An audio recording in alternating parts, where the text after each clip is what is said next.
छानबीन से उपजेगा जो ज्ञान, देगा मधुर मुस्कान सत्य का भान। ऐसा जो पाएगा प्रज्ञा प्रसाद, पाश कटेगा उसका निर्विवाद। एकांत में आसन पर बैठकर आलस्य और निद्रा के सुख को त्यागने पर जब मन बहिर्मुख होकर विषयों की व उनके सुख की दृष्टियां या चित्र बना बनाकर इच्छा आदि को उत्पन्न करे, तो ये सब प्राकृतिक खेल समझकर ज्ञान या विवेक को मनुष्य जगाए और उसी विवेक से ही सत्य ज्ञान का ज्ञान रूप प्रज्ञा उपजेगी। तब प्रज्ञा के साथ साथ मनुष्य के मन में प्रसन्नता भी होगी। ये ज्ञान रूप प्रसाद युक्त प्रज्ञा होने से मन में मधुर मुस्कान भी होगी, क्योंकि इस ज्ञान के साथ साथ ही संसार के विषयों का बंधन ढीला पड़ेगा। मन उनमें नीरसता को पहचान कर मुस्कान के साथ टालना ही चाहेगा। ऐसे सत्य का प्रकट मन में भान होगा। ऐसा प्रज्ञा का प्रसाद जो कोई जन यत्न से पाएगा, उसकी संसार की पाश या फांसी बिना किसी विवाद के ही स्वयं कट जाएगी। इस पद्य का तात्पर्य यह है कि जैसे मीठा, घी, दूध आदि पदार्थ अधिक मात्रा में सेवन करते करते किसी को कोई भयंकर रोग हो गया हो, तो उसे वैद्य डॉक्टर इन पदार्थों को बरतने का निषेध करे, मनाही करे। तब स्वास्थ्य के लिए इन पदार्थों को छोड़ना ही पड़ता है। परंतु इन पदार्थों से सुखी होने वाला मन तो अवश्य दुख मानेगा।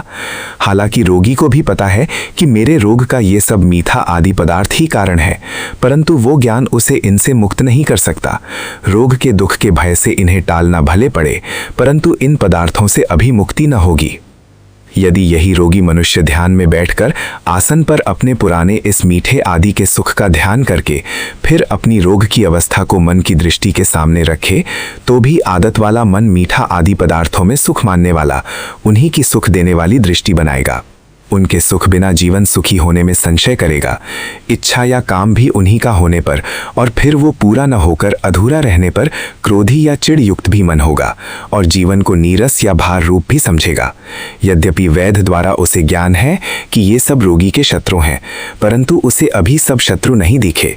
वे मन की बारीकी में नहीं दिखे, जहां पर कि बैठा हुआ मन उनकी तृष्णा लिए बैठा है। इसका तात्पर्य यह है कि उसे सत्य का भान रूप प्रज्ञा नहीं हुई, ना ही जन्मी। इसीलिए वो इन्हीं में बंधा है, इन्हीं के राग आदि बंधनों में पड़ा दुख पा रहा है। ज्ञान तो है कि यही रोग और दुख की जड़ है, परंतु विवेक नहीं, वो केवल दूसरे से सुने हुए का ही ज्ञान है।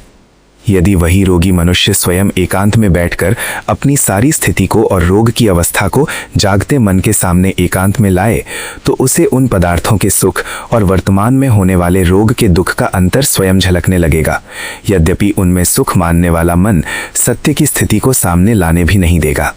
जब मन की इच्छा या कोई क्षणिक सुख का चमकीला चित्र या किसी दृष्टि को मनुष्य वैरी समझना चाहेगा, तो मन निद्रा या आलस्य का सुख दिखाकर उसे छलना चाहेगा। जहां तक मन की बारीकी है, इसी अवस्था में बैठा हुआ मन सारा संसार अपनी लपेट में रखता है। निद्रा आदि की अवस्था लाकर मनुष्य को सत्य समझने योग्य रहने ही नहीं देता। इसी मन की बारीकी से पार पहुंचकर जो जागता रहेगा, वही मन में छिपी संसार की सारी तृष्णा को जीतकर अपनी आत्मा में स्थायी सुख पाएगा। यदि आलस्य आदि को हटाकर वो इस सत्य का पूर्ण ध्यान करके मन के सम्मुख लाएगा, तो स्वयं बुद्धि इस निश्चय पर भी पहुंचेगी कि ऐसा सुख मित्र कैसे जो कि मृत्यु तुल्य दुख दिखाए। तब प्रत्यक्ष ज्ञान से प्रभावित होकर मन उस एकांत की विवेक वाली अवस्था में उनका त्याग करने में ही प्रसन्नता मानेगा, परंतु ये त्याग करवाएगा वही सत्य का प्रत्यक्ष ज्ञान। जब इस वैरी सुख को त्यागने की प्रेरणा मन में जन गई, तो यही ज्ञान मन में मधुर मुस्कुराहट उत्पन्न करेगा कि अहो, मुझे कितना प्रिय सत्य दिखाई दिया जो कि मिथ्या वस्तुओं के बंधन से छुड़वा रहा है। इसकी प्रसन्नता ही प्रज्ञा का प्रसाद है। तब वही साधक महसूस करेगा कि अभी तक मैं ज्ञान में पड़ा पड़ा दुखी पा रहा था। इसी प्रकार संसार के परिवार, धन, जन, अधिकार, ऐश्वर्य और मान, यश आदि के सुख सब ध्यान में छानबीन करने पर झूठे ही ठहरेंगे, मिथ्या ही इनका सुख प्रतीत होगा। अनंत दुखों के साथ बंधा हुआ इनका सुख दिखेगा। यही सब प्रकट ज्ञान, इनसे मुक्ति दिलाने वाला विवेक चिंतन से मन में प्रकट होगा। तब सब अज्ञान टलेगा, एक भी बंधन नहीं रहेगा। संसार की पाश या फांसी कटेगी, अर्थात संसार में होना नहीं पड़ेगा। तब आत्मा में ही आनंद प्राप्त होगा। संसार में भय ही भय और सब दुख ही दुख दिखाई पड़ेगा।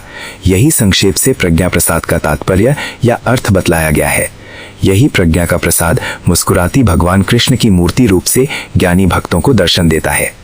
यदि किसी को ये प्रज्ञा उत्पन्न करने के ध्यान का सामर्थ्य नहीं, तो इसी आत्मा में उतरने वाले प्रत्यक्ष ज्ञान रूप भगवान की मूर्ति का ध्यान या नाम स्मरण वो भक्त करता है। ऐसे व्यक्तियों का मन ध्यान के विघ्नों को अभी नहीं जीत पाता, इसीलिए ज्ञान रूप से भगवान छिपे ही रहते हैं। जहां तक विवेक चिंतन करे कि बाहर जगत में कोई भी सुख भयंकर दुख का या अनर्थ को ही करने वाला प्रतीत हो, अंत में इंद्रियों को अपने अपने विषय से संबंध करना भी दुख रूप समझ में पड़े, बाहर जगत में इंद्रियों का खुलना आत्मा की भटकना ही है, ऐसा अनुभव में आए। बाहर इंद्रियों का बने रहना थकावट और खेद उत्पन्न करता है, पुनः आलस्य, निद्रा, तंद्रा या सोई हुई सी अवस्था आदि अवस्थाओं में जाकर भय दिखलाता है। इसी प्रकार संसार के बारे में मन का चिंतन भी खेद और दुख में ही पहुंचाता है। जब ये सब प्रत्यक्ष ज्ञान प्रज्ञा रूप से संपन्न होगा तो सब बंधन ही कट जाएंगे। यहाँ तक ही भवसागर है, इससे पार प्रज्ञा रूप प्रत्यक्ष ज्ञान ही ले जाएगा।